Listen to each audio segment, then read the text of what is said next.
This weekend, the Rockefeller Center Christmas tree was taken down from Rockefeller Center. And, of course, it was a big deal this year because it came from Gardner, New York. Remember, we talked to the homeowners that donated the tree. It was kind of a big deal for us here.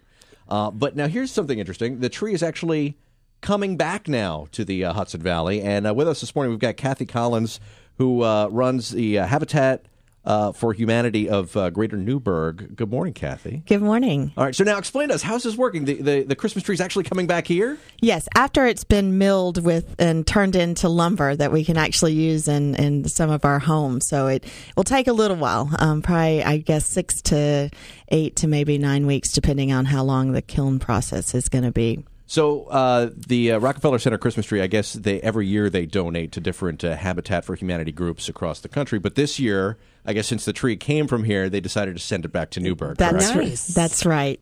So now, exactly how does that work? So, how much lumber comes from what? Do you know how much lumber actually comes from one of these trees? It varies tree to tree, depending on how much you're turning it into 4x8s or 6x8s or whatever that they can do to. So it depends on how the tree actually looks, and that's a technical question that's not my expertise.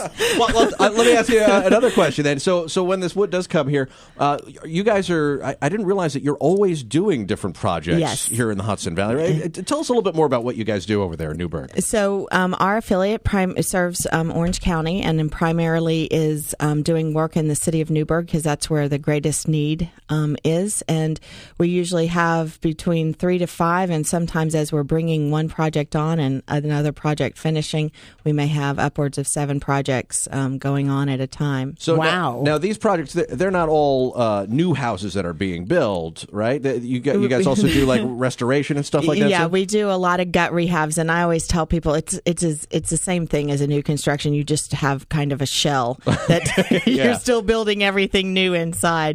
So now these are houses that are abandoned, that people that just aren't up to par for living in, and you guys take Absolutely. it. And then some lucky family that's in need of a house and working hard we'll get to purchase that home. That's great. So and a lot of these homes, if you've not been to Newburgh, have been abandoned for decades. That it's not.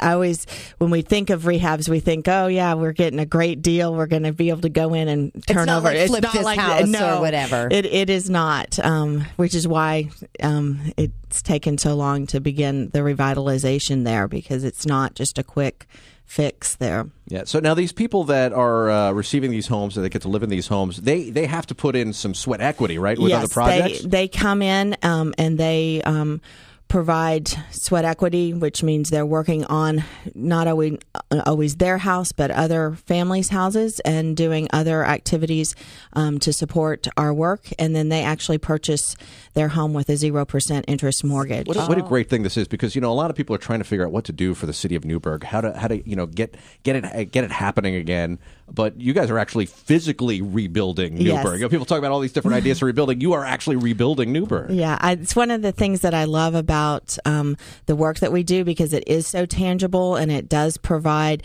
both the tangible aspect of providing a home, but those homes then become the cornerstone for community. And then as part of our mission, we are supposed to be building hope, and I think ultimately that's what we do.